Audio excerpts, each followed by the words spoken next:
Alô, minha gente querida, gente boa, que privilégio meu, é meu privilégio, você não tem, talvez não tenha a menor ideia da alegria que me dá.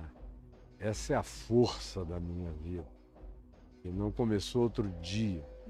Eu vivi todos os dias da minha vida consciente, lúcida e adulta, que me foi dado pela graça de Deus começar a ver e a enxergar desde os 18 anos de idade, com a clareza do tirar do véu, com a revelação do Evangelho da graça de Deus atingindo meu coração na minha juventude, isso passou a ser vulcânico dentro de mim. É um dunamis, é um poder real que não se esgotou, nem se apagou, nem se apagará jamais, que se acende todo dia com muito mais força. É por isso que eu venho pregar o Evangelho a você, sem nenhuma outra preocupação a não ser aquela de dar acesso a quem desejar ao verdadeiro e simples Evangelho da graça de Deus para ser provado e experimentado por nós. O Evangelho não é um cardápio para ser conhecido, mas é um alimento para ser comido. Eu tenho um texto sobre isso no portal caifado.net. Se você for até lá escrever na lupinha a palavra cardápio, você vai cair em cima desse texto, que diz que o Evangelho não é um cardápio. A maioria das pessoas tratam o Evangelho como um cardápio. Aí ficam lendo, escolhendo as doutrinas, escolhendo os pratos, escolhendo os chefes, escolhendo os garçons, ou seja, escolhendo só intermediários humanos, mas não comem, não metem a boca, não caem de boca, não provam, não engolem, não carregam a musculatura, a vitalidade, a existencialidade, a força. O Evangelho não é um tema. O Evangelho, Jesus disse, é carne, é sangue dele. Por isso o convite dele em João 6 é: venham e comam da minha carne, bebam do meu sangue, porque quem não comer a minha carne, não beber o meu sangue, não tem vida em si mesmo. Leia lá em João 6, para você não ficar achando que eu derramo textos bíblicos daqui. Vai, confira. Aí todo mundo fica escandalizado quando ele disse: olha, se vocês não virarem eu, vocês não vão ter vida em você mesmo. Se vocês não comerem a minha carne, significando dizer, se vocês não se encarnarem com as dimensões todas da minha encarnação e do que eu mostro, demonstro e vivo para vocês, se vocês não beberem do meu sangue, da minha vitalidade, da minha vida, da minha essência, vocês não têm vida em vocês mesmos. Aí o pessoal ficou escandalizado lá, ouvindo aquele discurso em Jerusalém, nas imediações do perigo religioso, todo mundo ouvindo. Ele falou a mesma coisa também na Galileia. O fato é que muitos começaram a debandar, a sair. E Jesus viu aquele grupo grande saindo. Quando chegou justamente nessa hora de: quem não comer a minha carne e não beber o meu sangue, não tem a minha vida presente em si mesmo. E isso provoca deserção. Isso vai ficando uma coisa muito, muito demais para a maioria. O pessoal quer o cardápio, não quer comer a carne e beber o sangue, não quer esse santo canibalismo espiritual que Jesus propõe no Evangelho, com a absorção dele na gente, para que eu esteja em vós e vós em mim, e nós no Pai. É a proposta, é de embrenhamento. Eu sou a videira verdadeira, vocês são o ramo. Tem que estar conectado à videira. Se desconectar, se não receber da seiva, do alimento intrínseco todo dia, é cortado e lançado ao fogo. E o ramo disse, não carrega a vida em si próprio de si mesmo. Vai acabar morrendo. A minha única chance de continuidade, de transcendência eterna é ficar vinculado à seiva da videira verdadeira, é comer a carne, é beber o sangue. Isso não é eucaristia de reunião, de igreja, não é santa ceia, não é nada disso. Não é o pãozinho com vinhozinho, é algo infinitamente mais profundo. Jesus só falou de pão e de vinho no último dia da vida terrena dele, em convívio imediato no espaço-tempo com os discípulos, antes da sua tortura e morte.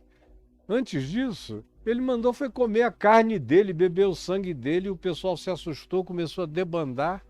Aí ele olhou para os seus discípulos, e lhes perguntou, quereis vós também deixar-me? Quereis vós também retirar-vos?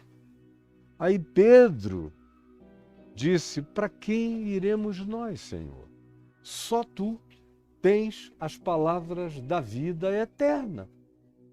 Aí Jesus completou dizendo, olhem, prestem atenção no que eu vou lhes dizer. E eu digo a vocês, em nome de Jesus, prestem atenção no que Jesus disse. Ele disse, eu não estou falando da minha carne material, nem do meu sangue. Eu não estou falando de antropofagia, nem de canibalismo. Eu estou falando, de maneira metafórica, de vocês me absorverem através da minha palavra, através do meu espírito. É a minha palavra, esse evangelho que eu estou falando, dos macários, dos bem-aventurados, dos humildes, dos que têm coração humano e solidário, dos que têm autocontrole, têm mais prazer em se autocontrolar do que em ter poder sobre um país ou sobre o mundo inteiro.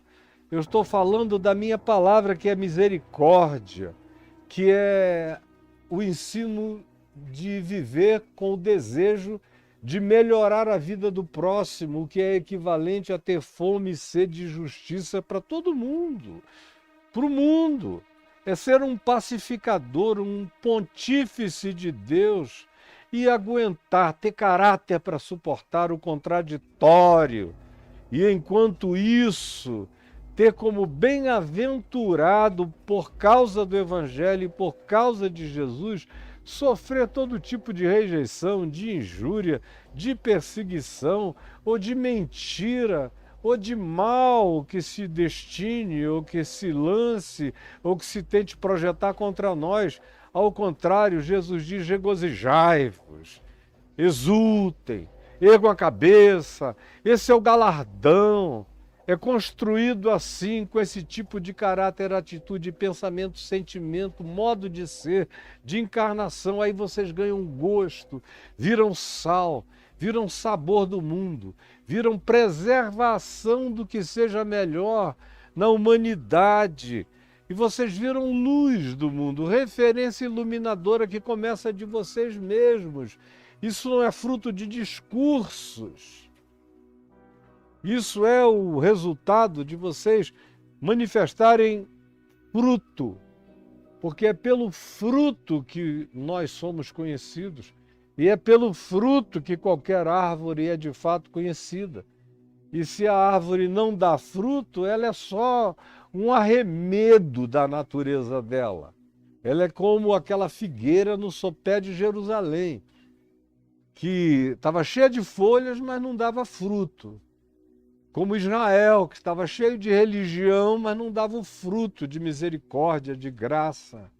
Como a igreja, que está cheia de mímicas e de arremedos, e de teatralidade, e de loucura, mais do que nunca nesses dias, mas não dá o fruto do amor, da graça, daquilo que caracteriza Deus em nós, Jesus em nós, a vida de Cristo em nós. Então, depois de fazer toda essa introdução, Jesus diz, olha, vocês têm que comer isso e beber isso. Isso é fonte da vida.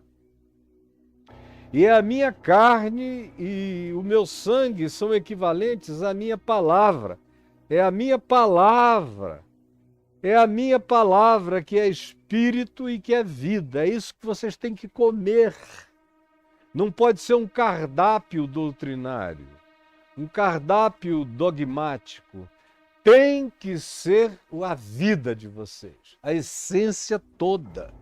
Tem que virar carne, tem que virar sangue, tem que virar pulsão, tem que virar olhar, tem que virar interpretação, tem que se transformar em modo de ser, de viver, de existir, tem que se transformar em sentimento, em pensamento, em emoção segundo Cristo. Tem que haver um alinhamento, mente, sentimento, emoção, que gera atitude, produz comportamento e vai gerando cada vez mais um caráter inabalável, não intimidável na vida da gente e uma atitude existencial de poder. Porque Deus não nos deu espírito de covardia, mas de poder, de amor e de autocontrole. E, dito isto, muita gente não aguenta, muita gente não suporta, muita gente mesmo, a maioria do mundo não aguenta essa palavra. Eu sei que eu prego e toda vez que eu prego eu diminuo o meu público. Tanto mais quanto se prega o evangelho mesmo. E os mercenários sabem disso, os falsos pastores, os lobos, os enganadores sabem disso. Por isso eles não ensinam Jesus, não ensinam o evangelho. Eles ensinam o que eles constroem ou o que eles absorveram da arquitetura, da mentira de outros que é vendida em praça pública pelos camelôs das crenças. E você absorve tudo isso e milhões correm atrás disso. Agora, de Jesus, é pouca gente que fica com a compreensão de dizer para quem iremos nós. Só tu tens as palavras da vida eterna e que creem e assimilam e assumem o que Jesus ensinou. E disse, olha, a carne, eu não estou falando de comer minha carne, beber meu sangue ou qualquer outra simbolização disso. Eu estou falando da absorção da minha palavra. Será que não dá para vocês entenderem? Absorção do que eu estou dizendo, do evangelho. Isso tem que virar carne, sangue, vida. Tem que virar vocês. O resto é o resto. Para nada aproveita. Não serve para nada. Rasgue o cardápio. Se a tua vida é só um cardápio religioso, rasgue. E absorva essa vida. Agora, não penseis que vim revogar a lei ou os profetas. Não vim para revogar, vim para cumprir. Porque em verdade vos digo, até que o céu e a terra passem, nem um i ou tio jamais cairá da lei até que tudo se cumpra. Eu disse na sexta-feira passada que Jesus é esse até que, essa escatologia realizada. E eu expliquei por que Jesus aludiu ao céu e à terra, ao sol, à lua, à natureza, a esses marcos referenciais cósmicos do macrocosmos, que sem os quais não existiria vida aqui. O que Jesus está dizendo é, olha, esses elementos de estado permanente que caracterizam a própria existência planetária e terráquea de toda a vida na Terra e de vocês humanos também, é uma coisa menor do que esse até que está chegando, como ele diz em outro momento, em João no capítulo 5, que vem a hora de determinadas coisas, da ressurreição de todos, e ele diz, e já chegou. Tem o escatom dos últimos dias na linha do espaço-tempo e tem esse escatom existencial que se cumpre num certo agora já. num certo agora já, que é Jesus quem introduz, quando ele vive na gente. Quando a gente pode dizer o que Paulo diz e a gente fica pensando que é o último aspecto do crescimento da vida de fé, quando não é. Deve ser a naturalidade da nossa vida espiritual e poder dizer, porque já não sou eu quem vive, mas Cristo vive em mim. E se não for assim, você só está vivendo do cardápio. Então, quando Jesus diz, não passará a lei até que tudo se cumpra, ele cumpre.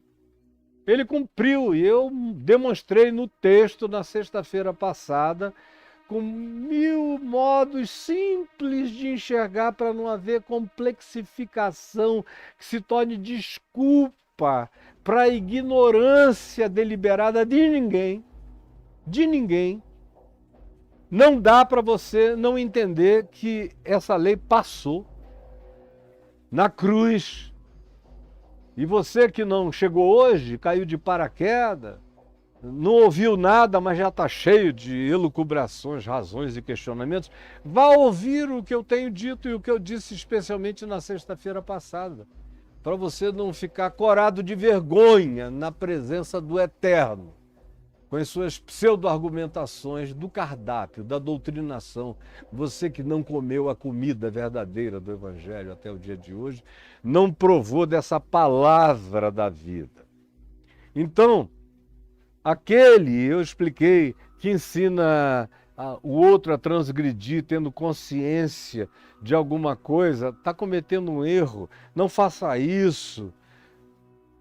Agora, fique sabendo que o menor no reino dos céus é maior do que qualquer um em qualquer outro lugar ao tempo anterior que tenha obedecido com sinceridade e tenha tentado viver por meio de qualquer que seja a legislação bíblica, ou da Torá, ou de qualquer coisa. Isso tudo, como a gente vai ver provavelmente ainda no dia de hoje, não passava de sombra, de projeção da caverna de Platão.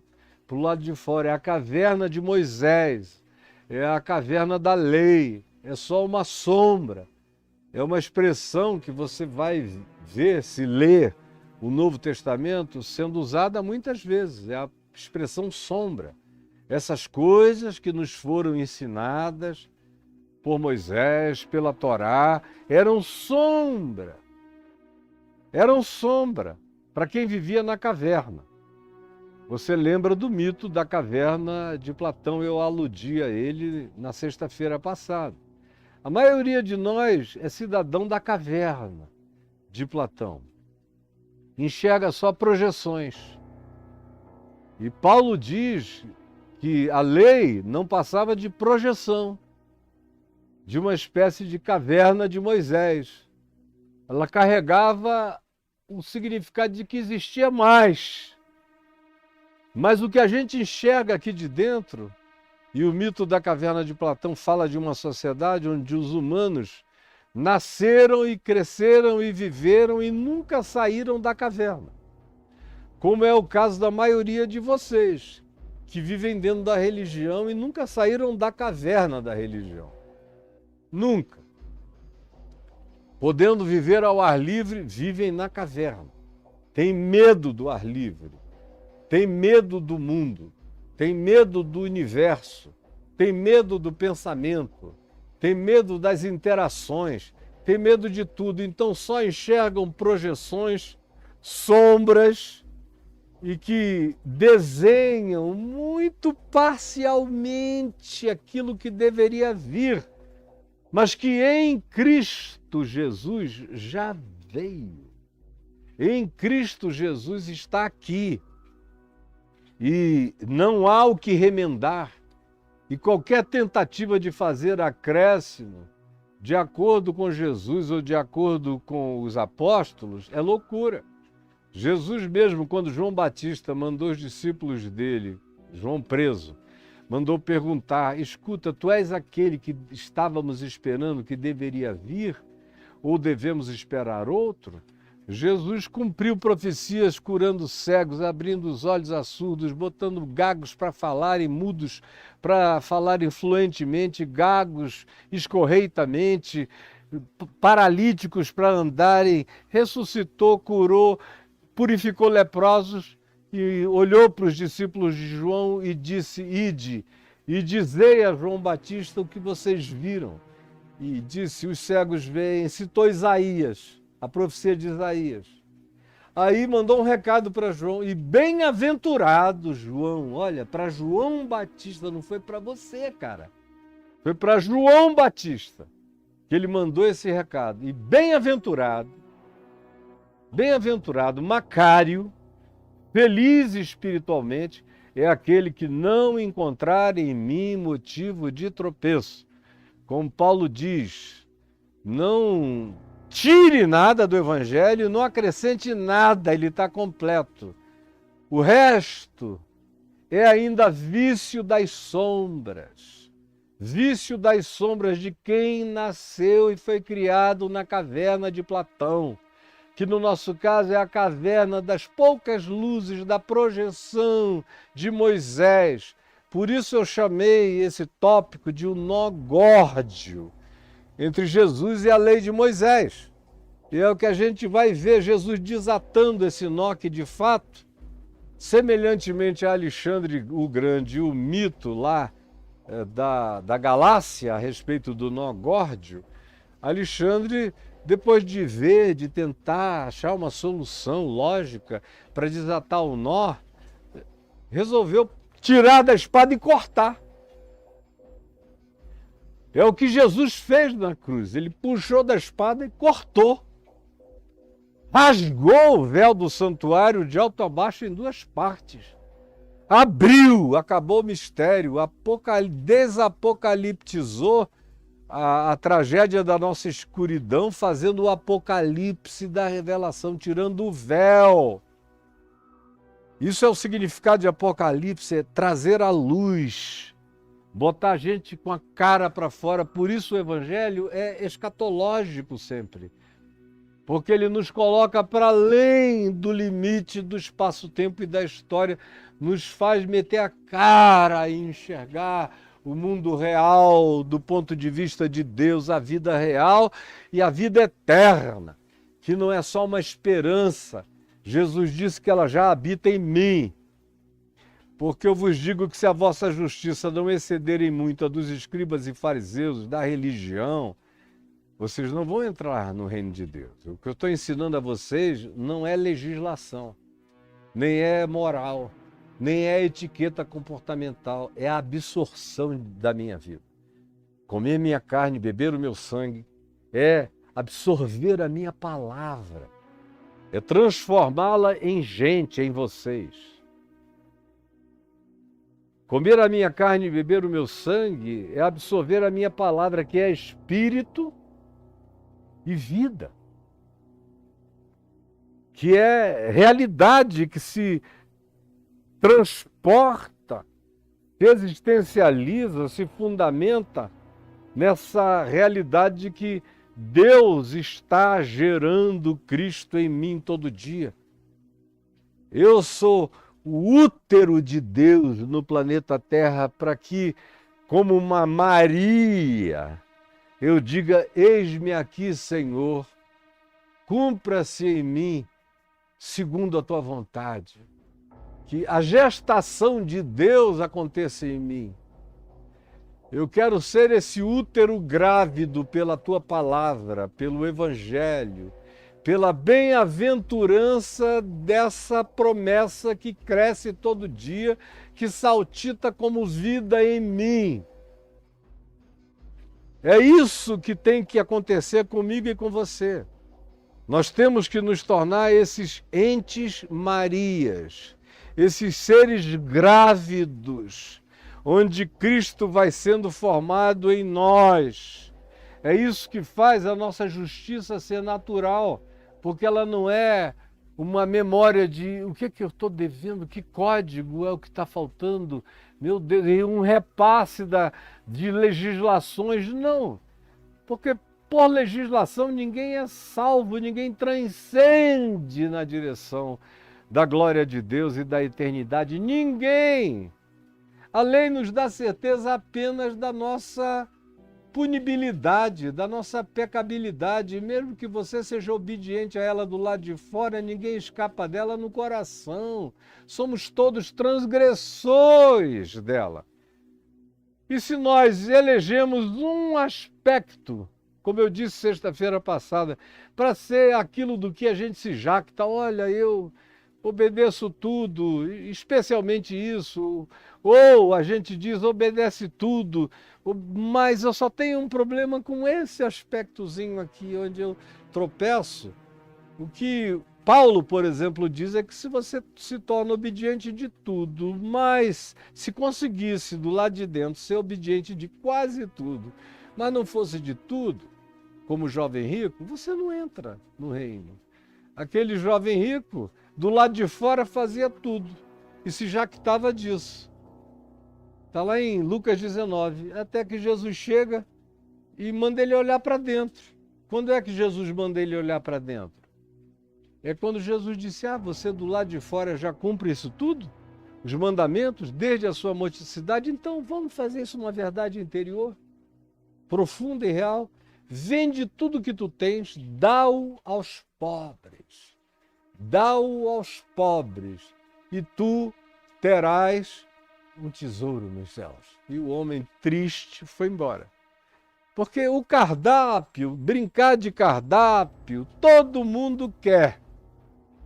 Agora, comer a verdade, absorver o espírito e a vida, aí o número vai reduzindo.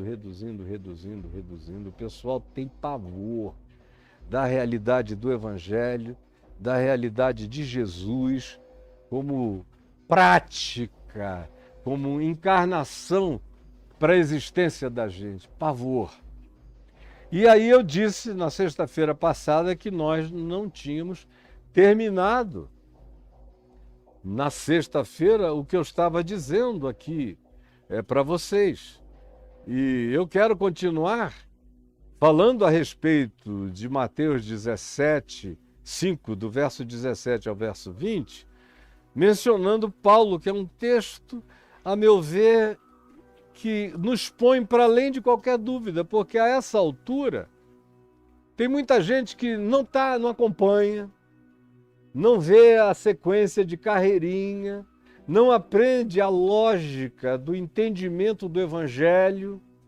Eles são viciados nas sombras da caverna, das doutrinas, da religião, aí caem de paraquedas sempre, cheio de especulações, quando na realidade não conferem, como faziam os bereanos lá de Atos, os apóstolos, não conferem coisa com coisa, como mandou Paulo aos Coríntios, coisas espirituais com coisas espirituais. Na primeira epístola, Paulo diz isso, o homem espiritual, o homo pneumáticos, confere coisa espiritual com coisa espiritual.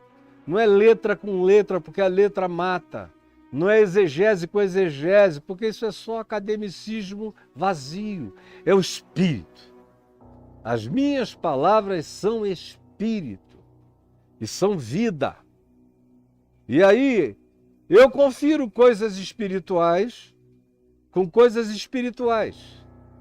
E eu tenho como a melhor referência interpretativa do ensino de Jesus a prática de Jesus, a encarnação de Jesus, os gestos de Jesus, os modos de Jesus. E eu vou repetir isso até morrer. Essa é a referência primeira. Como é que eu entendo Jesus, as palavras dele, o ensino dele? O que ele ensinou? Eu entendo a partir das práticas dele. É assim que eu entendo como é ser humilde de espírito, é vendo como Jesus foi humilde de espírito. Não é apenas com exegeses de palavras, é vendo a encarnação. Como é que eu aprendo o que é ser manso? É olhando para a mansidão, como é que Jesus foi manso. Como é que eu entendo qualquer coisa do ensino de Jesus, do que a gente ainda vai ver? E tem uma quantidade enorme de coisas a serem vistas. Nós vamos aprender tudo a partir de Jesus mesmo.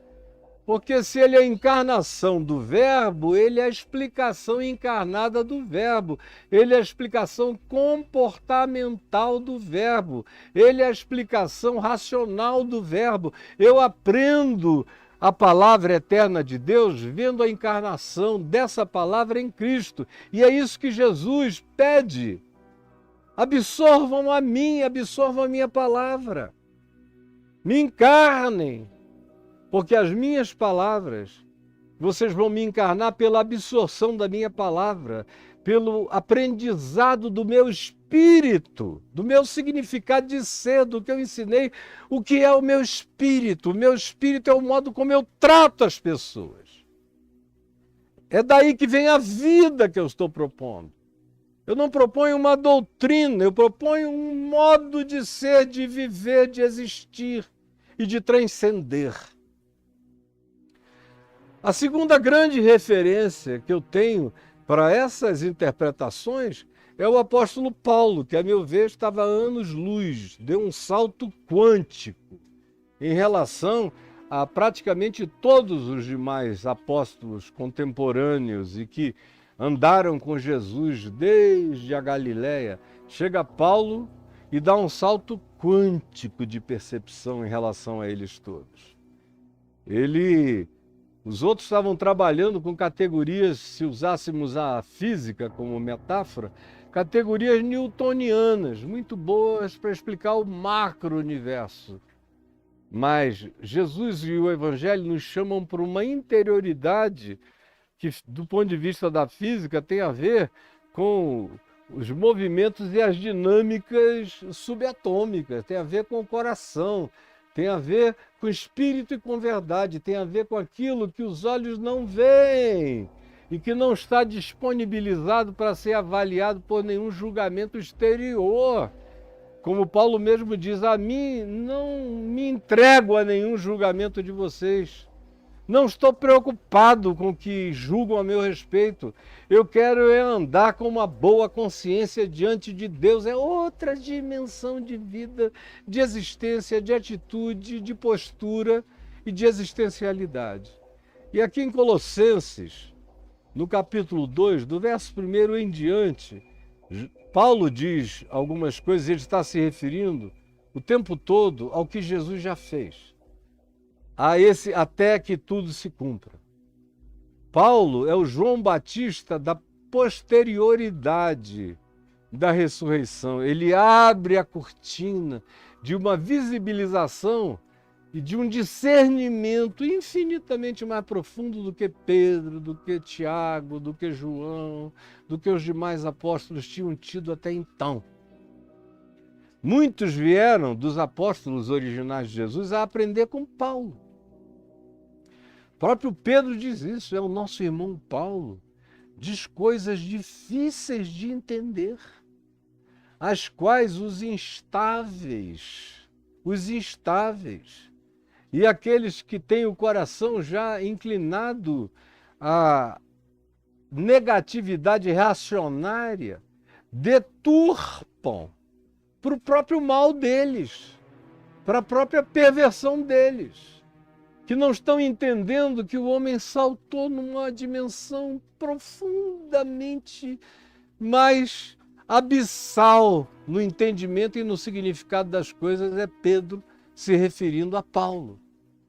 E olha o que Paulo diz aqui do verso 8 em diante de Colossenses 2. E eu vou ler como se ele tivesse escrito essa carta para nós, para você. Escreveu. Ele não tinha ideia de que chegaria até aqui. Mas foi para gente como eu e você que ele escreveu.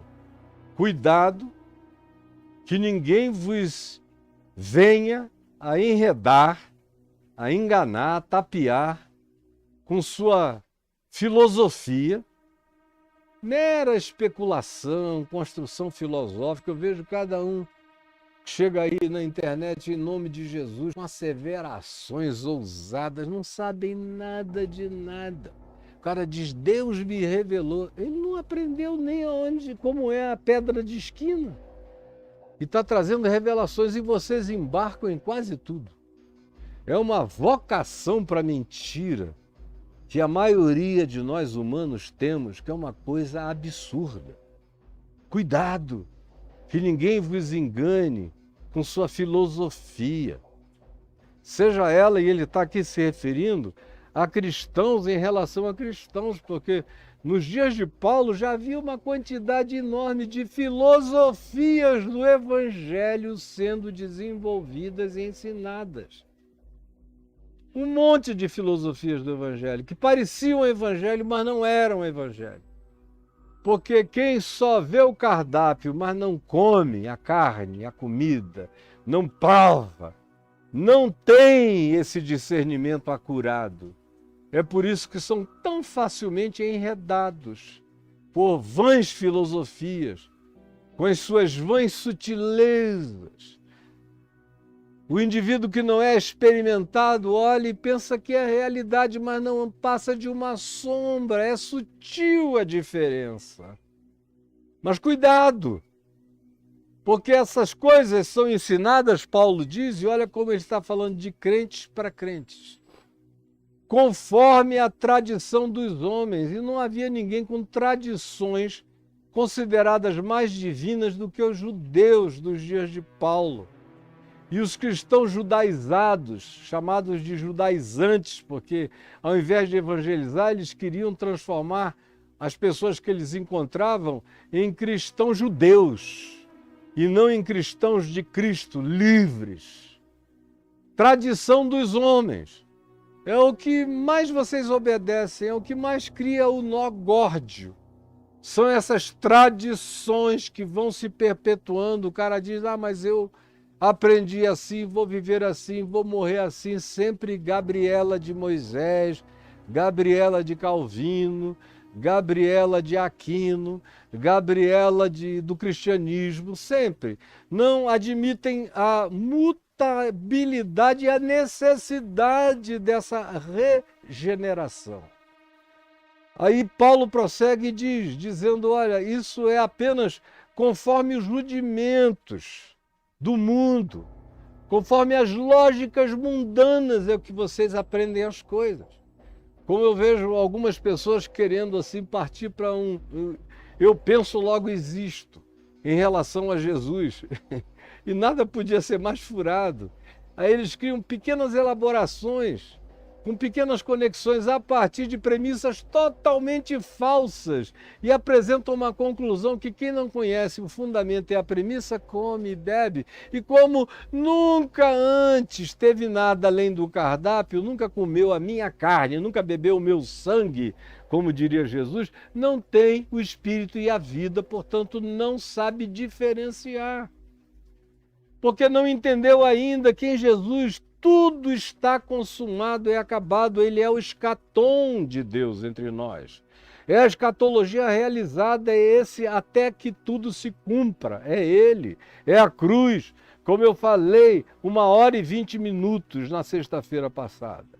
Porquanto nele, Jesus habita corporalmente, encarnadamente, fisicamente, no espaço-tempo, toda plenitude da divindade. Também nele, Jesus, já estáis aperfeiçoados. Vocês não são ainda perfeitos, mas nele, porque ele já é a escatologia realizada, ele já é o cumprimento, ele já é o até que tudo se cumpra, ele já é o tetelestai, ele já é o está pago, está consumado, está feito. E é por isso que Paulo diz que ele e nós que cremos assim, já estamos assentados nos lugares celestiais em Cristo Jesus, já demos um salto quântico, como uma partícula quântica mesmo, que quando ela é tocada e observada, ela é desdobrada por um simulacro ou por ela própria, vira duas. E a outra dimensão, outra parte dela pode estar do outro lado da nossa galáxia. Isso já existe no mundo físico. E hoje foi dado o Nobel da Física para pessoas que trabalharam a dinâmica dos elétrons. Quem me dera vocês entendessem um pouco melhor da grandeza desse mundo subatômico, porque a nossa capacidade de metaforização do Evangelho cresceria extremamente mais.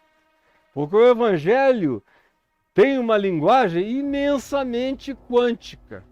E quando Paulo diz que aquele que está em Cristo, nele já está aperfeiçoado, é como uma partícula dessa. Embora eu esteja ainda vivendo aqui na Terra com todas as condições do laboratório da existência, tem um desdobramento meu com um ilhame, um enlace, que é muito mais do que quântico, isso acontece no mundo quântico, que não me põe apenas em algum ponto da galáxia inalterável, mas me coloca assentado nos lugares celestiais em Cristo Jesus.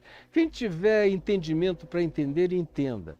Agora, a maioria de nós fica exposto o tempo todo aos rudimentos do mundo. Religião, como a gente vai ver abundantemente em Paulo, em qualquer ocasião, e quem me acompanha a vida inteira já não tem dúvida disso, que a religião é composição dos rudimentos do mundo. E ela existe na sua sistematização, na sua arquitetura, não segundo Cristo, porque ela tem a presunção de te ensinar que a pessoa é salva pela absorção da doutrina certa, por possuir na mão o cardápio legítimo. E para Jesus não é nada disso. Para Jesus eu tenho que engoli-lo, eu tenho que ficar grávido dele, ele tem que crescer em mim, no meu ser. Paulo diz, nele habita corporalmente toda a plenitude da divindade. E em mim, corporalmente, essa divindade está crescendo. Segundo Jesus, segundo Paulo, segundo disse o apóstolo Pedro na primeira epístola dele também. Nós fomos inseminados pelo sêmen eterno do Evangelho de Cristo, para que nos tornemos segundo Ele, porque nós fomos gerados segundo os bons comportamentos que os nossos pais nos legaram.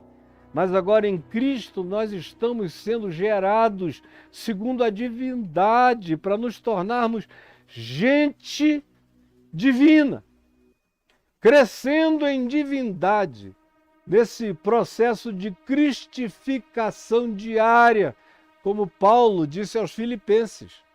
Não que nós já tenhamos alcançado a perfeição, nós não alcançamos aqui no espaço-tempo, nenhum de nós, mas esquecendo das coisas, das tradições, dos rudimentos, dos embaraços, das contradições da nossa própria vida, das coisas que para trás ficam, deixando o passado passar definitivamente e não andando emulado por ele, nós prosseguimos para o alvo.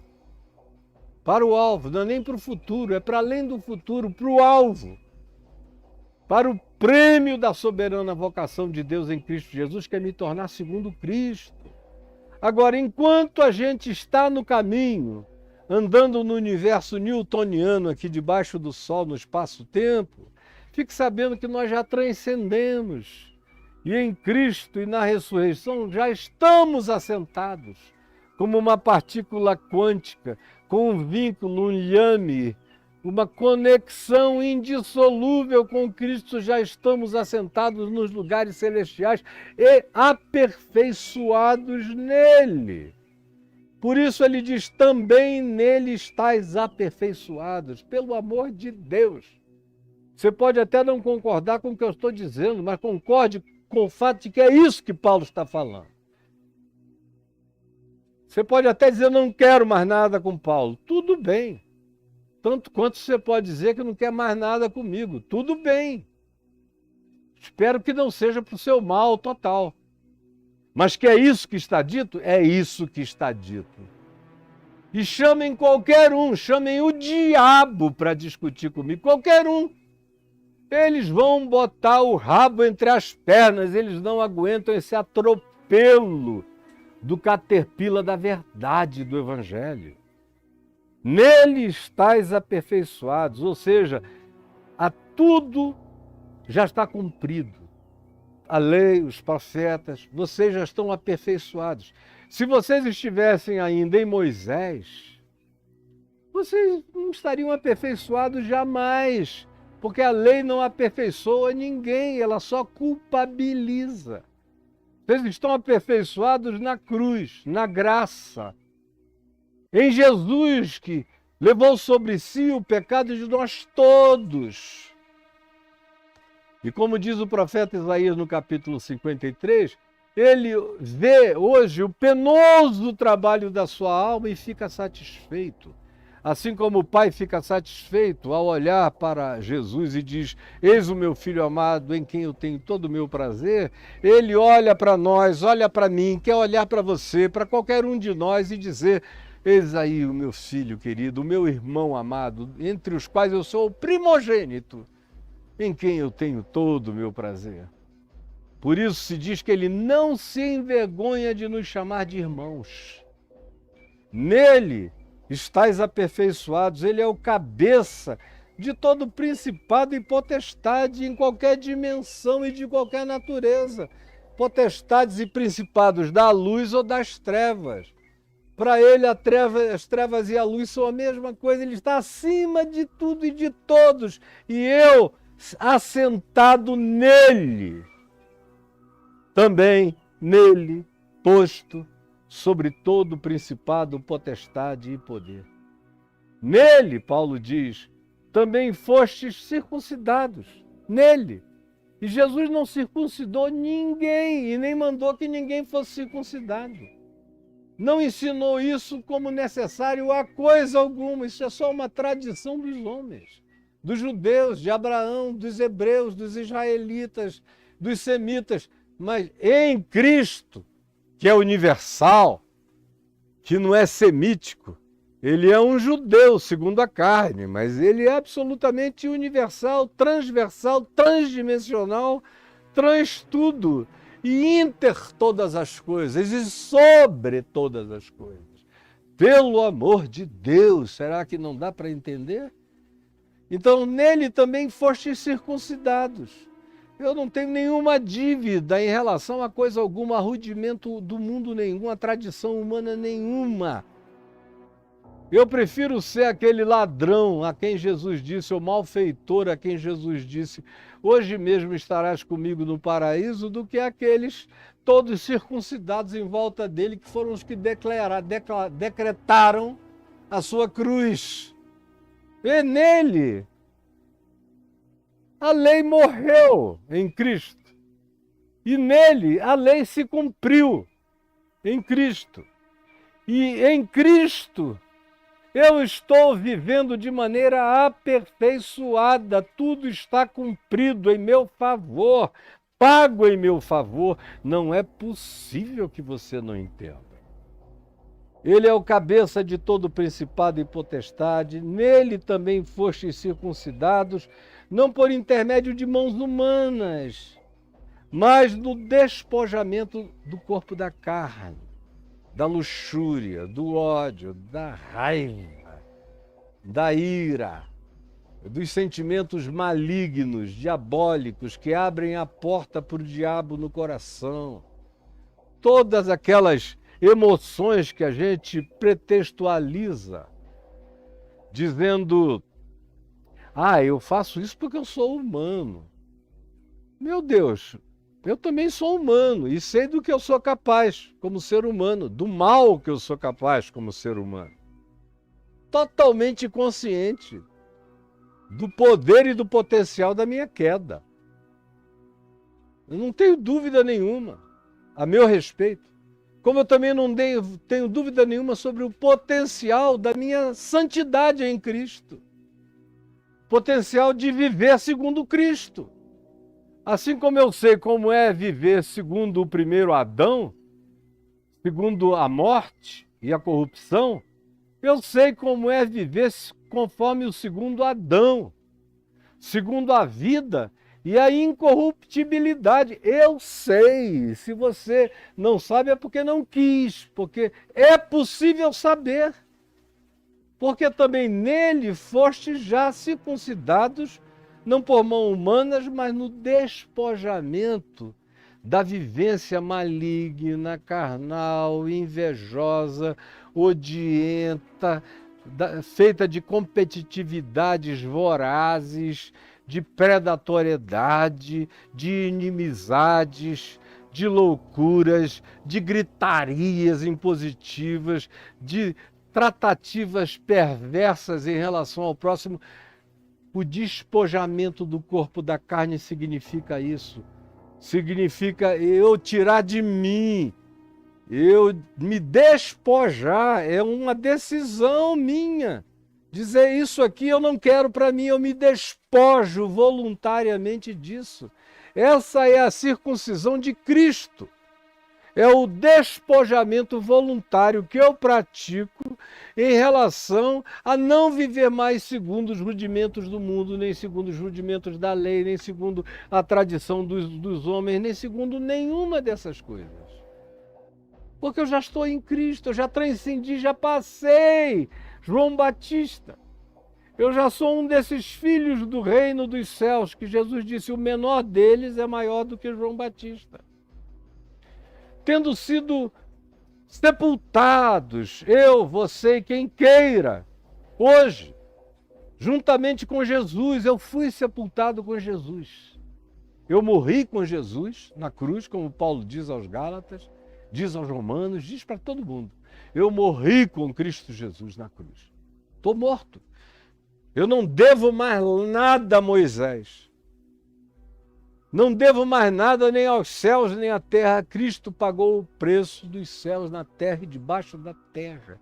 Não devo mais nada ao inferno. Não devo nada a ninguém, a nenhum principado, potestade ou poder. Nada. Já estou aperfeiçoado em Cristo. E fui sepultado com Ele, juntamente com Ele, no batismo, mesmo sem batismo, como aquele malfeitor que estava ao lado dele na cruz, que ninguém jamais batizou.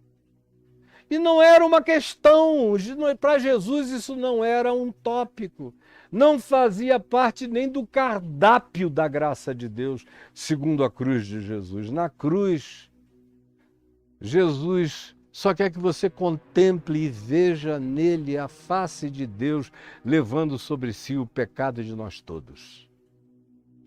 Esse é o batismo do entendimento, da compreensão, do significado. Agora, quem tem a chance de, com esse entendimento, com essa compreensão, com essa fé, vir a ser batizado para testemunho público, na presença de outros, é muito mais em razão dos outros, ou da psicologia imediata das minhas próprias absorções pequeninamente humanas que precisam de vez em quando de momentos, de datas, de valor simbólico, dizendo foi no dia tal do tal que aconteceu isso comigo, mas não é o dia tal do tal que realiza nada disso em mim. É o fato de eu estar em Cristo, ser de Cristo, viver em Cristo, ser batizado em Cristo Jesus, que é o que Paulo diz escrevendo aos Coríntios, no capítulo 14, ele diz, porque nós todos fomos batizados em um só Espírito, num só corpo, em Cristo Jesus.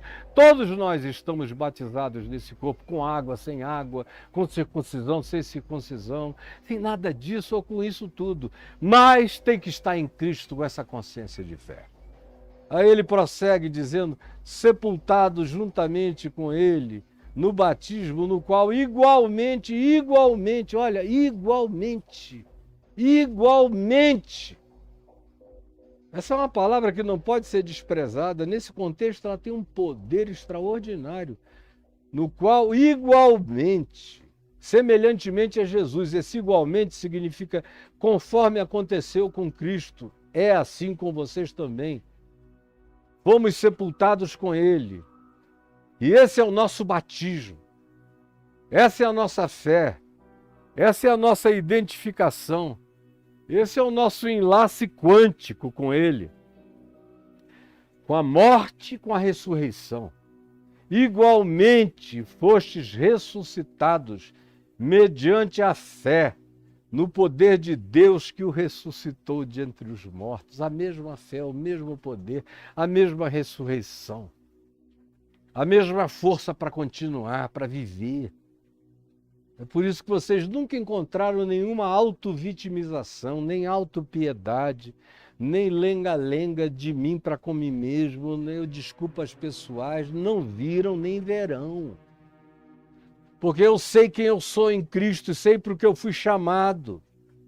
Aí ele abre esse leque, Paulo dizia a vós outros, que estáveis mortos pelas vossas transgressões e pela incircuncisão da vossa carne, pela vida que vocês viviam, dizendo, deixa a vida me levar, a vida leva eu, sem querer saber de nada, no fluxo do mundo, no curso deste mundo, como diz Paulo, no levar da existência irreflexiva, sem busca maior nem superior de consciência, nem de visibilização clara, sem jamais sequer discernir o que esteja vivendo dentro da caverna de Platão, que o melhor de nós ainda enxerga por meio de sombras, de analogias, de alegorias, tem ainda visões parciais, porque em parte conhecemos, em parte vemos, em parte fazemos tudo. Somos ainda seres da relatividade, estamos ainda debaixo do sol, mas já temos a visualização, o vislumbre em fé em Cristo do que é ser aquilo para o que fomos chamados, sem ficarmos mais contidos na caverna de Moisés. Agora, a pedra da tumba foi removida e eu saí ressuscitado de entre os mortos para enxergar a luz da vida em Cristo Jesus, e é o que eu faço todo dia e nunca deixarei de fazer. Essa é a minha força, é minha rocha, é minha bem-aventurança e pode ser sua. Ele diz, e a vós outros, que estáveis mortos pelas vossas transgressões, pela vossa estupidez, pela vossa idiotice, e pela incircuncisão, pela luxúria, pela entrega da vossa carne à carne, dos pensamentos aos pensamentos, da vaidade à vaidade, da jactância à jactância, da idiotice à idiotice. Vocês que já viveram assim, saibam, Ele vos deu vida, perdoando todos os nossos delitos. Paulo começa dizendo vós e termina dizendo nós, se incluindo, porque ele mesmo andou assim até que chegou o dia na porta de Damasco em que a luz brilhou, em que houve um regênesis, em que Deus disse haja luz e houve luz. E ele viu, como ele diz em 2 Coríntios, no capítulo 4, a face de Deus brilhando no rosto de Cristo Jesus. Isso ficou inapagável e eterno dentro dele. Ele nos deu vida e nós recebemos vida juntamente com ele, perdoando todos os nossos delitos, mais do que os pecados, perdoando os nossos delitos, porque o delito é o pecado deliberado. E o pecado amartia é aquele pecado que faz parte da natureza da ignorância humana que está presente em todos nós. Agora, a delituosidade é sempre uma escolha de pecaminosidade. E aqui se diz que ele perdoou, inclusive, não só os nossos pecados, mas os nossos delitos. É por isso que eu não carrego mais arrependimentos de nada, porque eu tenho consciência do meu arrependimento e que ele não tem que se repetir todo dia, é de uma vez e para sempre. Assim como o perdão é de uma vez e para sempre, eu estou perdoado de todos os meus delitos, não só dos meus pecados, mas das minhas escolhas deliberadas, que depois se mostraram equivocadas, mas eu escolhi e eu não fujo da definição das escolhas que eu já fiz equivocadas na vida. Isso é o que diferencia os homens das crianças, dos meninos, dos idiotas. E Paulo diz, entendam que ele fez isso com todos nós e fez isso comigo também, perdoando todos os nossos delitos. E fez isso como? Cancelando o escrito de dívida, que era contra nós, essa lei de Moisés inobedecível, que nem o jovem rico conseguiu do lado de dentro. Do lado de fora, ele pagava para não pecar, contratava a sua santidade.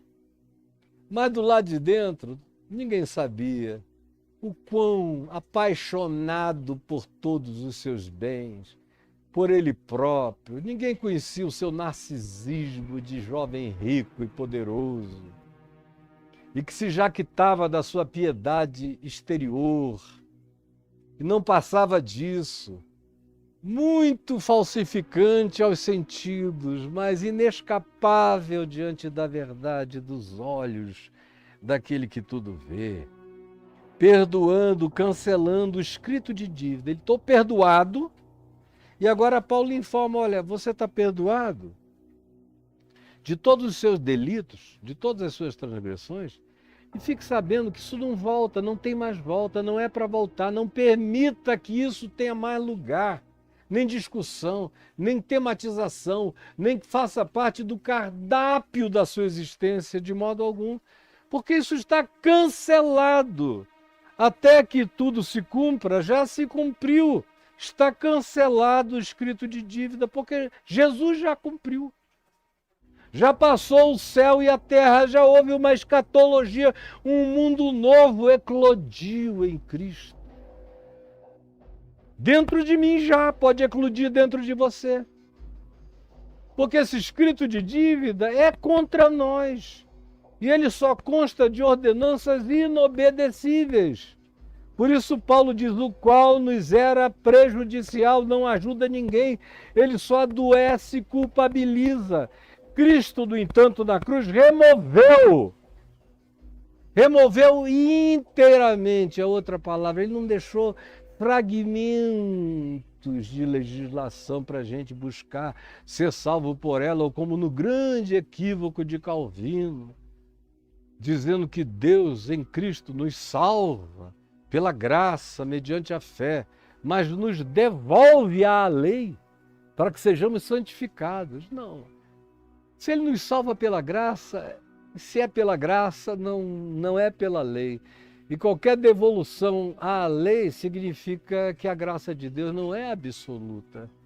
E significa que ele nos devolveu para a neurose, para a angústia, para a culpa, para a delituosidade, para a insolubilidade existencial, vivendo todo dia com aquela culpabilidade não resolvida e sem pacificação já assentada no coração. Ninguém cresce para a perfeição gradativa da consciência e da vida em Cristo Jesus. Ninguém.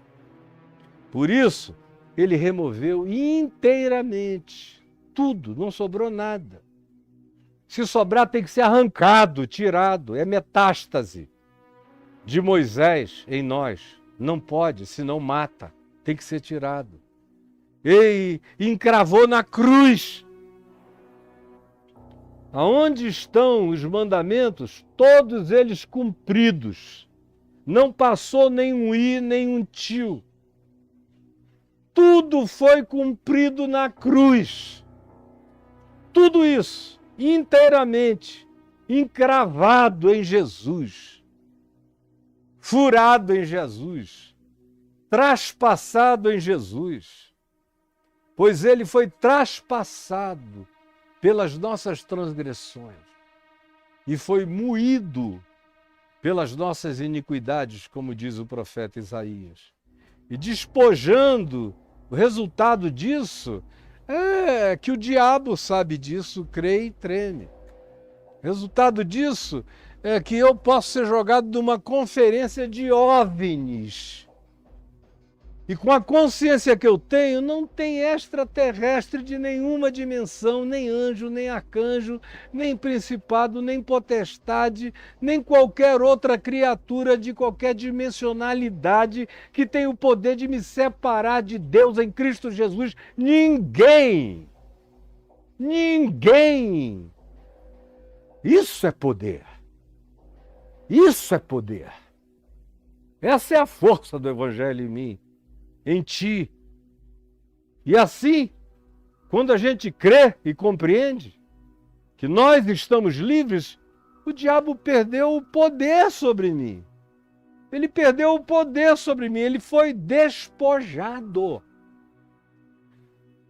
Porque é a minha transgressão, é a minha culpabilidade, é a minha delituosidade, é a minha neurose, é a minha paranoia culposa, são os poderes de energia psíquica e espiritual que alimentam os principados, as potestades, o diabo e todos os outros seres que comem almas, que comem espíritos, que se alimentam de energias. E há uma infinidade deles nas dimensões variadas que nos cercam e que nos cobrem. Todos eles são despojados, já estão despojados em Cristo Jesus e são despojados na vida de todo aquele que toma posse dessa consciência. Quando eu fui me apropriando disso, desde os 18 anos de idade, num dilema existencial enorme, eu fui me apropriando. Quando eu fui me apropriando, eu fui vendo. E eu dou muitas graças a Deus por onde eu estava, quando eu estava e com quem eu estava. Porque eu estava em Cristo com meu pai, com o pastor Israel Guerra, que já faleceu, com o reverendo Antônio Elias, com gente que tinha conhecido e provado Cristo para si. Não o cardápio, mas tinha comido a comida. E meu pai, logo antes de eu ter um mês sequer de fé, já me levou para expulsar um demônio. Já me colocou em contato imediato do último grau com principados e potestades. E eu me lembro. De mim era no bairro de São Francisco, perto da casa onde morava o pastor Israel Guerra, que foi quem foi nos buscar o meu pai e a mim.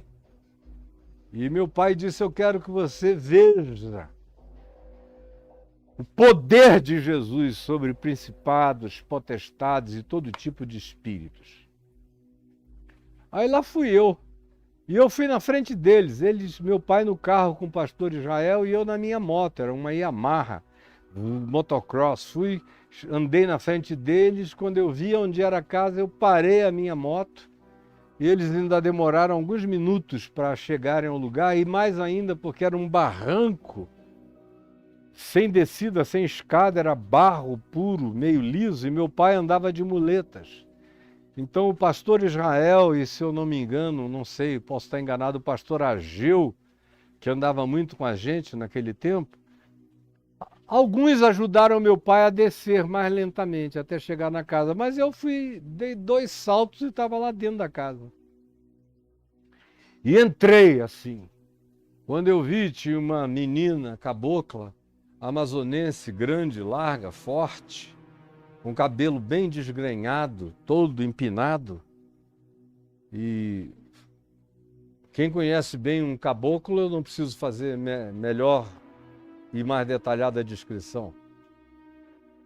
Falando com uma voz masculinizada, meio gutural, olhou para mim, no meio daquela multidão que estava lá dentro, em perplexidade, porque 5, 6, 7, 8 homens não conseguiam segurar a menina. E quando ela me viu que eu entrei, na realidade ela estava deitada assim, presa, puxada por homens de todos os lados, num sofá de napa vermelha. Nunca mais vou me esquecer. Faz 50 anos. E ela, quando me viu, foi tomada de um ódio muito grande e fez... Jogou tudo que é homem para o lado, deu uma pernada que voou todo mundo. E eu entrei, ela veio para cima de mim e eu peitei. Peitei, ela me olhou e eu não tive um pingo de medo. Ela me olhou, falou: desgraçado, eu te conheço. Tu eras meu e eu te perdi. Eu te conheço lá do Rio. Ela me conhecia, disse, de Copacabana. E eu me lembro exatamente em que dia, em que hora e em que tempo. Eu estive na iminência de ficar possesso Em dezembro de 72, virando para janeiro de 73, meu estado espiritual estava tão terrível, não é o caso nem agora a hora de falar disso, mas são histórias e histórias e histórias daquele momento, daquele tempo, de modo que esse espírito, esse poder espiritual, veio para mim e disse: desgraçado, eu te conheço, tu eras meu e eu te perdi, eu te conheço lá do Rio. E eu falei: tu és mentiroso e pai da mentira, mas estás falando a verdade a meu respeito. Eu fui teu e tu me perdeste eternamente, me perdeste para sempre. Agora sai dela em nome de Jesus. Tanto é que meu pai, pastor Israel, e quem mais estivesse conosco naquele dia, não precisaram fazer nada. Papai segurou os outros e disse: deixa ele, deixa ele. Eu só tinha 1 mês de fé. Eu amo essa valentia espiritual do meu pai. Deixa ele. Deixa ele. E eu fui para cima. Fui para as cabeças mesmo, como no jiu-jitsu, como numa briga de rua, só que espiritual. E fui expulsando em nome de Jesus. Não vou sair. Eu digo: você não tem, a última palavra já foi dita. Já está falado e consumado e você vai sair. E agora, em nome de Jesus, você vai sair. E aí a menina caiu estribuchante para lá e para cá, ficou livre. Claro que ficou. Ela e milhares de outros em quem eu vi e vejo o mesmo poder de Deus se manifestando e confirmando que os principados e as potestades foram publicamente expostos ao desprezo.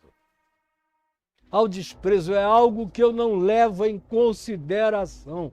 Eu vivo sem diabo, eu vivo sem demônio. Quem quiser viver com o diabo e com os demônios, vivam. Eu estou em Cristo Jesus e o que o diabo era, para mim deixou de ser.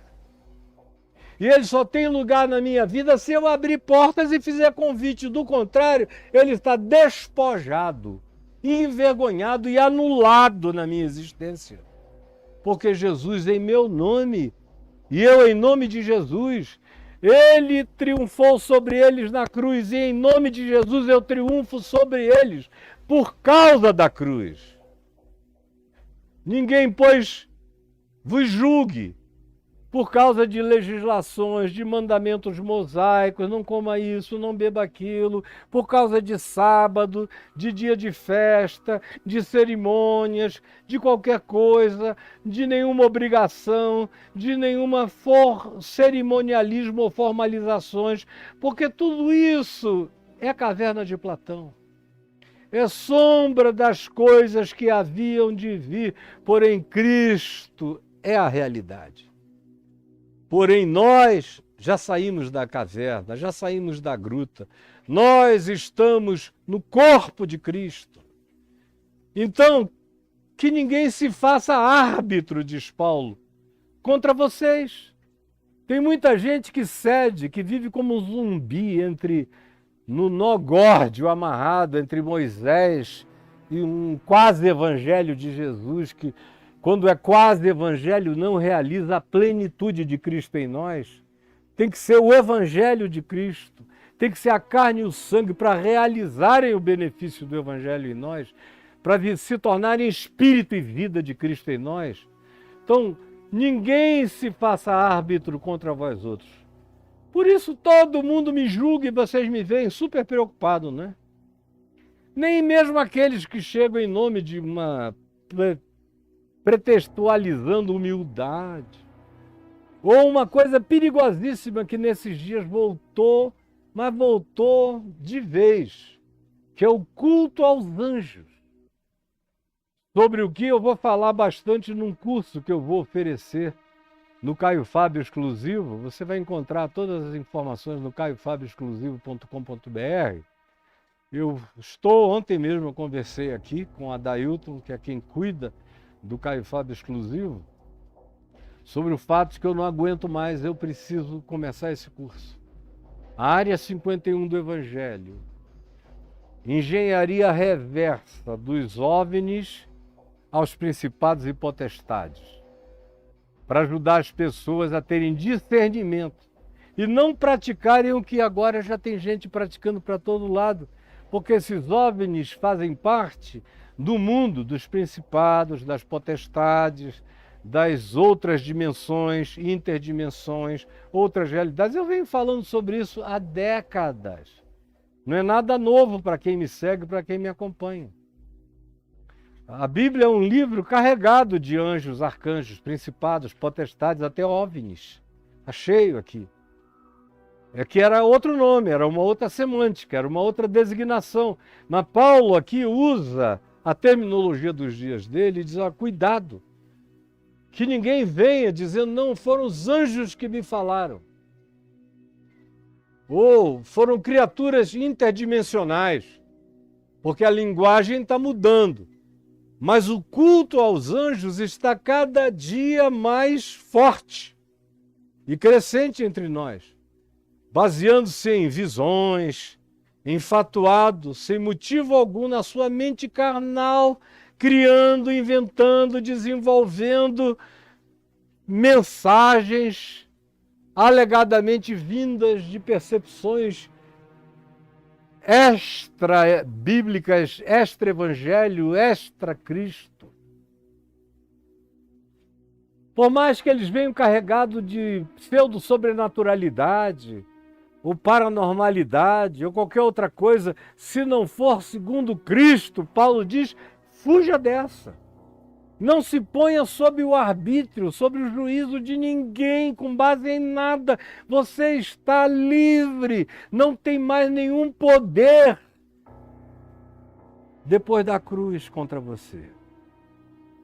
E não deixe que o arbítrio de ninguém se imponha sobre a sua vida, pretextando o que quer que pretextem. Suposta piedade, suposta santidade, baseada em legislações mosaicas, ou no culto aos anjos. Não, o Senhor Deus é elevado demais, vamos nos relacionar com os intermediários que nos visitam, que nos procuram. É culto a anjos, em visões, em percepções, que ninguém nunca teve, mas a gente tem. Eu não quero ter nenhuma visão extra. Meu Deus, me basta saber o que Jesus ensinou. E viver como ele ensinou e encarnar o evangelho dele, que está acima de tudo e de todas as criaturas e potestades e forças, dimensões e poder. O resto é produção da mente carnal, de quem não quer reter o cabeça que é Cristo.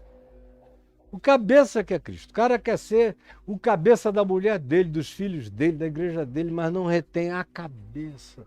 Não retém a mente de Cristo, não retém o evangelho de Cristo, que é o que importa.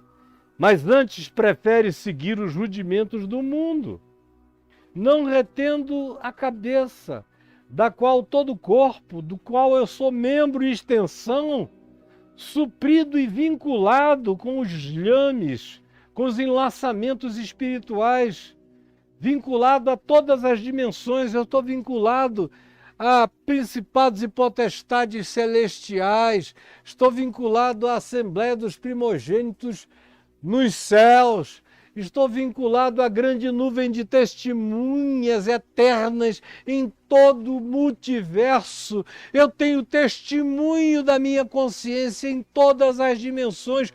O tamanho universal não significa nada diante da qualitatividade da expressão de uma consciência cheia do Espírito de Cristo, que ilumina mais do que o universo inteiro.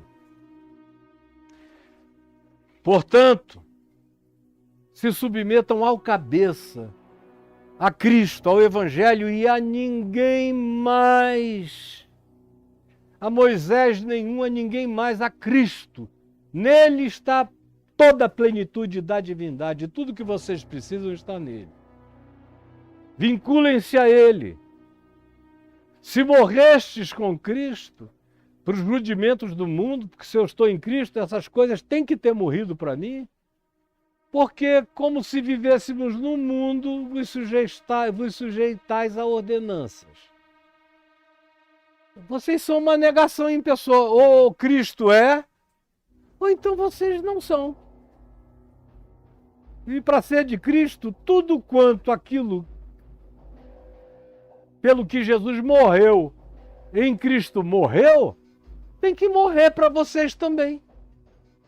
Tem que deixar de ser, tem que se cumprir em favor de vocês, tem que se consumar em favor de vocês. Ou então, vocês não são nenhuma coisa nem outra, são híbridos, são filhos dos anjos caídos, dos Benai Elohim, são apenas deformidades na terra. Então Paulo diz, se vocês morreram mesmo com Cristo, morreram para essa bobajada toda. Porque então como se vocês fossem submissos ao espírito do mundo, ao espírito do fluxo da média humana, do Vox Populi, Vox Dei, como se vocês fossem gente da média, ou da religião, ou das imposições, ou dos arbítrios, ou dos julgamentos humanos sobre vocês, vocês se submetem a essas ordenações. Tipo, não manusieis isto, não põe a mão nisso, que cobre um vasto campo de coisas. Você não pegue no bumbum da sua mulher com desejo. Pegue! Foi Deus que fez, eu pego em qualquer coisa no corpo da minha mulher, ela é toda minha, eu sou todo dela. E é para comer inteira, não é para conhecer o cardápio. Na vida a gente tem que provar o que é bom por inteiro. Tem medo de ser feliz, tem que amar os filhos por inteiro. Tem que se dar na vida por inteiro. Tem que fazer tudo por inteiro. Porque Jesus não fez nada que não fosse completo e por inteiro. Então, se vocês já estão de fato em Cristo, mortos para os rudimentos do mundo, para esses preceitinhos de falsa humildade, por favor, assumam a liberdade de vocês em Cristo. Não entrem nessa de não manusieis isto, não proves aquilo, não toques naquilo outro, segundo os preceitos e doutrinas de homens. Pelo amor de Deus, não me diga que não entendeu, porque você não tem nunca mais desculpa alguma. Não tem, você está me entendendo? Você não tem. Não tem. São preceitos e doutrinas dos homens. Por que vocês se submetem a isso? Ao invés de experimentarem e viverem a totalidade da vida de Cristo, segundo o Evangelho. Pois todas essas coisas com o uso se destroem, se acabam, tudo passa. O sol, a lua, como Jesus disse aqui em cima, o céu, a terra, são mais duráveis do que muitas dessas coisas. Agora, aquele que faz a vontade do Senhor e a vontade de Deus está revelada em Cristo Jesus, na sua plenitude, esse permanece para sempre. Agora, quem vive segundo os preceitos dos homens vai viver eternamente a relatividade das suas próprias angústias, culpas e resoluções. Pois todas essas coisas com o uso se destroem, se corrompem, se acabam. Tais coisas, com efeito, têm aparência de sabedoria. É uma espécie de culto a si mesmo. É narcisismo religioso. É uma falsa humildade. É apenas um rigor ascético. E ele aqui está falando especialmente para aquela filosofia judaica do ascetismo judaico, dos essênios, até dos de João Batista, ou dos fariseus, ou dos judaizantes, ou dos cristãos gnósticos da linha ascética, ou de qualquer tipo de proibição. Tinha gente até que proibia o casamento. Se você quiser ser santo de Deus, não case. Contra o que Paulo se insurge lá na Epístola aos Tessalonicenses. Então isso tudo é pretexto, é engano, é sombra da caverna de Platão. É impermanência, é falso, é ascético. Todavia, Paulo diz, não tem nenhum valor contra a sensualidade, contra o tesão, contra a carnalidade, contra tudo aquilo que nos mata. Você continua morrendo a mesma morte, vivendo a mesma vida, sob os mesmos pesos e apavorado com as mesmas sombras, a sua existência toda. E eu já falei 1h30 e não vi. E vou ter que parar por aqui, mas eu prossigo amanhã. Jesus, que essa palavra que sai de mim, porque está em mim, entrou eternamente, definitivamente, e é inarrancável dentro da minha consciência. E é por ela que eu tenho toda a paz, toda a coragem, toda a ousadia, toda a força espiritual, todo o poder em Cristo, para enfrentar homens, demônios, principados, potestades, poderes, forças, tronos, soberanias, qualquer coisa. E nada tem o poder de me afastar, me separar, me intimidar, porque eu sei em quem eu tenho crido e sei que sou amado, sei que sou querido, sei que sou o prazer do meu Pai em Cristo Jesus, meu irmão mais velho, primogênito entre muitos irmãos, em quem eu sou aperfeiçoado definitivamente e vivo dia a dia dando os passos na direção dessa completude. Por favor, permite que o entendimento espiritual dessa compreensão produza aquilo que o Evangelho produz e que nenhum coach produz, que nenhuma sessão ou ensino filosófico produz, ou aprendizagem outra produz. Esse poder está para além de todo outro poder disponível aos humanos. Mas nos foi oferecido pela fé em Cristo. E pode ser praticado, e pode ser experimentado, e pode ser gozado, e pode ser prazerosamente absorvido como a alegria de ser em Ti. Em Teu nome, Jesus. Olha só, gente boa, eu vou parar por aqui, mas eu não estou parando ainda no nó górdio. Essa é só a parte 2. Amanhã vem a parte 3. Talvez a gente ainda chegue até a parte 4. Eu poderia até a parte 247, se você quisesse. Mas não é o caso, eu quero correr em Mateus. Só estou usando Colossenses 2 aqui para deixar mais nítido para você, de acordo com a mente de um cristão que, para mim, foi, dentre todos os que eu conheci, o mais esclarecido de todos eles no Evangelho de Jesus. Eu estou falando de Paulo.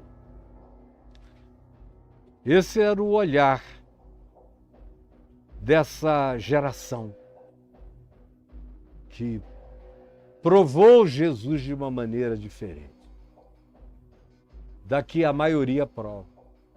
Mas hoje, nesses dias, tem gente provando a Jesus do mesmo modo. E na presença de Deus eu digo a você, é assim que eu conheço a Jesus também. Porque Paulo não era ninguém muito especial em relação a mim ou a você. O que ele conheceu, o que ele provou, eu também conheço. Estou crescendo todo dia, envelhecendo para ficar melhor, para melhorar em Cristo todo dia mais e para já viver a transcendência da eternidade na pacificação sublime que Ele planta pela fé, por causa da sua graça, como glória de viver aqui, como Shekinah eterna no meu coração. Eu peço a você que viu passando aí o Pix da VMVTV, o Pix do meu ministério, que anote e ajude. Você que se sente beneficiado pela alegria dessa palavra, é tudo de graça e esse convite que eu estou fazendo é espontâneo. Ninguém aumenta, ninguém diminui, se puder ou não puder ajudar. Agora, se você puder, ajude, porque a gente tem uma infinidade de coisas para melhorar e para fazer, não apenas aqui. Mas eu estou querendo e estou realmente começando. É um passo que essa semana eu devo dar. E você vai ver. criar um grupo de oração, muita oração. Porque chegou a hora da gente distribuir esse evangelho pela terra inteira. Este evangelho que você ouve aqui, que eu prego aqui do jardim da minha casa, você vai ouvi-lo e vai ouvir dizer que ele está sendo ouvido na terra inteira. Ele vai começar em inglês, depois vai passar para espanhol, depois para francês, depois para italiano, depois para árabe, e vai embora. Agora, eu sei que é um grande movimento espiritual feito num jardim, por uma pessoa idosa, que já não está no fulgor da juventude, nem tem dinheiro para isso. Mas graças a Deus chegou o tempo, chegou a hora, e eu conto com você, para nos ajudar a fazer muito mais do que a gente está fazendo na divulgação do Evangelho aqui no país e no mundo inteiro. Interessante. Tem pessoas de outros lugares do mundo que ficaram sabendo disso e já estão fazendo contato, querendo ajudar. Agora, quanto mais próximo de Nazaré a gente prega, mais incrédulo é o coração das pessoas, como foi o pessoal da terra de Jesus. Desse aí a gente viu crescer. Conhecemos a vida dele. E Jesus se admirou da incredulidade deles. Porque ninguém é profeta na sua própria terra, nem entre os seus. Mas se aqui na minha terra houver pessoas que queiram se comprometer a nos ajudar, o Pix passou por aí várias vezes. Quem está assistindo na plataforma do YouTube viu passar, como também viu passar o Pix para o sustento pessoal da minha vida, da minha mulher, da Adriana. E especialmente nesses dias, a gente tem precisado muito da amizade solidária e fraterna de todos vocês. Então, eu não estou dividindo as contribuições. Muitos dando o que quer que possam dar, faz uma soma necessária para o que quer que se precise atender. Tanto no ministério, quanto na vida pessoal. Foi assim que eu vivi nos últimos 50 anos. É assim que eu vou viver tantos anos quanto o Senhor me queira dar. E eu conto com a sua ajuda para ambas as coisas. Tá bom? Um beijo para todo mundo. Que o Senhor seja conosco. Em nome de Jesus, até amanhã.